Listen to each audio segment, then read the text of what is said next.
Salut, attention, je ne vais pas dire la vérité, je vais simplement proposer mon témoignage sincère d'être humain. Un petit peu en continuité de la vidéo que j'ai fait précédemment sur l'ego qui renverse le réel, mais bon, c'est pas la suite directe, donc celle-ci peut s'écouter sans avoir écouté l'autre. Simplement, j'ai décrivé comment l'ego va considérer que c'est le mental qui détermine le réel, donc quelque part c'est lui-même qui décide du réel et de la vérité, alors que la réalité du rapport qui me semble harmonieux, qui me semble consensueux avec le réel, c'est le contraire. C'est-à-dire que le réel se reçoit, la vérité se reçoit. Elle ne se décide pas, elle ne se détermine pas, elle ne se reçoit pas avec des concepts, elle ne se reçoit pas dans des bouquins ou par d'autres êtres humains ou par des idées aussi sages sont-elles prétendues être. De mon point de vue, elles se reçoivent directement sensoriellement. Évidemment, c'est jamais la vérité en entier, mais au moins c'est vraiment la vérité, c'est vraiment le réel. Toujours partiel, mais c'est vraiment ça, alors que les concepts réduisent beaucoup. Et donc je voulais juste faire un petit message, je pense qu'elle va être assez courte cette vidéo, mais bon, je sais pas, des fois je pars et je sais pas où je vais. C'est un petit message pour, je vais dire c'est quoi l'application de ça, parce que c'est bien beau de prôner, de gagner une liberté par la conscience de ce que je viens de décrire. C'est-à-dire qu'à partir du moment où je vois que mon ego a tendance à m'enfermer dans mon système de pensée, je peux gagner une liberté.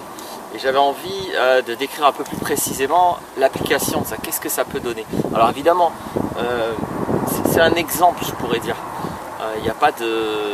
C'est bien un domaine où on ne peut pas venir décrire quoi que ce soit qui serait absolu. Mais j'aime bien, moi, proposer un exemple, donner un peu de concret. Il y a un avion qui passe derrière moi, j'espère que ça va là le bruit. Je vais le laisser passer quand même.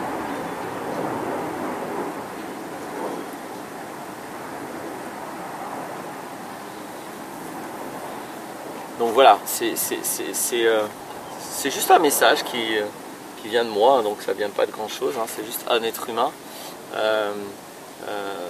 Parce qu'il me semble qu'à partir du moment où je gagne une liberté réelle, de me relier au réel, il y a quand même beaucoup de conceptions très emprisonnantes, très diaboliques, pas dans le sens religieux mais dans le sens psychologique, c'est-à-dire qui créent une séparation avec le réel, dia, c'est-à-dire séparé. J'y reviens beaucoup à ça parce que je trouve que c'est un concept qui gagne à être remis à jour, le vrai diabole, pas celui des religions, le vrai diabole.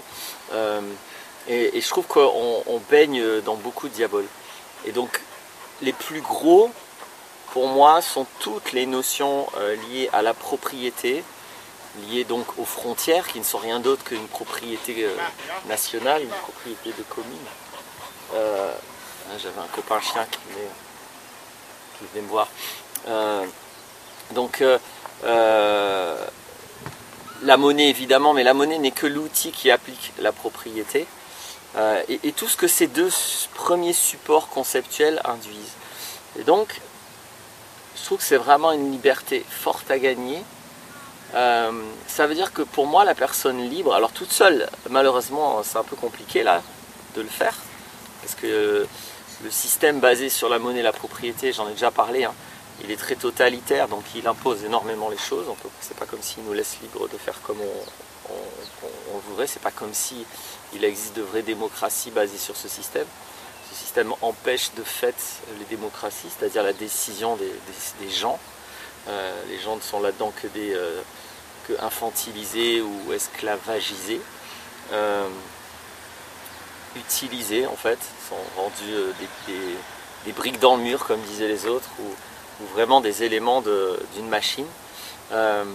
Et donc c'est évident pour moi que la personne libre, d'un coup, elle peut être en rapport avec le fait qu'on est sur une planète, que tout est gratuit sur la planète. Il y a quelque chose de délirant, de psychotique à considérer le contraire, c'est-à-dire psychotique dans le sens de... La base de la psychose, c'est le défaut d'accès à la symbolisation, hein, la psychose. C'est-à-dire que le psychotique, c'est celui qui confond le concret et l'abstrait. Celui qui, quand il a une pensée, croit que la pensée est réelle. Et il y a quelque chose de psychotique à oublier que tout est gratuit à la base. Donc on est sur une planète magnifique à la base, si on ne la détruit pas. Tout est gratuit, tout est libre à la base. La circulation, la construction, le fait de se nourrir, de s'abriter, de bouger. Ça, c'est la réalité. Après, des tas de concepts viennent empêcher cette réalité de se vivre. La réalité, c'est ça. Et c'est dommage qu'on ait tant de mal à revenir à cette simplicité. La base, c'est ça. La base, c'est que notre environnement naturel, c'est la nature, et que tout est gratuit. Rigoureusement, tout est gratuit. Après, on va éviter de penser en mode bisounours. La nature, elle est aussi dangereuse. C'est pas parce que en bien des manières, elle est fabuleuse, géniale et super agréable et super belle. C'est pas pour ça qu'elle n'est pas dangereuse. Surtout, encore une fois, quand elle est libre. Alors nous, on a pas mal détruit nos prédateurs, mais ceci dit, par exemple, voilà un des dangers, mais il y en a d'autres. Et donc, dans cet environnement naturel qu'est le nôtre, l'outil de notre espèce à l'égard des dangers, c'est la fraternité, la vraie fraternité, la solidarité, la tribu. Donc ça, je pense qu'on l'a complètement oublié aussi, parce qu'on fonctionne complètement à l'envers, avec de l'individualisme. Et le peu de solidarité qu'on a, en fait, elles sont complètement biaisées. C'est pas des vraies solidarités. C'est à chaque fois, de manière indirecte, on se sent solidaire quand on donne du fric à des associations. C'est pas comme ça qu'on survit dans la nature, hein, en donnant du fric à des associations. Donc, moi, je vois ça comme évidence si je me relie à la vie telle qu'elle est, en enlevant tous les filtres qu'on nous a mis. Tout est gratuit, tout est simple. Notre environnement naturel, c'est la nature. Et vu qu'elle est difficile à certains égards, on a besoin de solidarité, on a besoin d'amour, on a besoin de cette capacité à compter les uns sur les autres. Et pour pouvoir faire en sorte que les différentes tribus qui se construisent normalement très spontanément et très librement, quand il y a une tribu qui vous plaît, vous restez, quand elle ne vous plaît pas, vous bougez. Pour toutes ces tribus vivent en paix, on a besoin d'une autre chose, c'est le respect. Le respect des différentes tribus, des différentes conceptions, qui sont toutes différentes. Si à un moment donné, il y en a un qui pense que à la fois il a le droit d'envahir les espaces des autres, les endroits où les autres vivent, et à la fois il a le droit de prôner son idéologie à lui, ça commence comme ça la guerre. S'il y a du respect à la place, c'est-à-dire si c'est flagrant qu'il n'y a pas de bonne idéologie, qu'il n'y a pas de bonne religion, qu'il n'y a pas de vérité dans la tête d'un humain, si c'est flagrant que l'important c'est surtout de respecter et d'aimer, il ne peut pas y avoir de guerre. Donc voilà les évidences pour moi qui sautent quand on fait sauter tous les obstacles conceptuels. Quand on se relie au réel, c'est évident. J'ai encore vu il n'y a pas très longtemps un scientifique qui s'est amusé à prouver en construisant lui-même un bateau que ça fait très très très longtemps probablement que les humains peuvent aller de l'Afrique à l'Amérique par exemple. Et puis qu'il observe des structures pyramidales un petit peu partout sur la planète il y a très très très très très longtemps qui ont toutes apparemment comme support des rituels et des graphiques, de la culture très similaire, et c'est partout sur la planète. Et j'aime bien parce que voilà, le scientifique il dit il paraît qu'il y aurait des frontières. Moi personnellement j'en ai jamais vu, mais c'est vrai que j'ai beaucoup rencontré d'humains qui croient ceci. Il dit un truc de ce genre, je paraphrase là. Bon, ça c'est flagrant, voilà une énorme illusion, les frontières. La propriété est terrible parce que elle nous fait croire que les choses nous appartiennent alors que nous appartenons à la nature.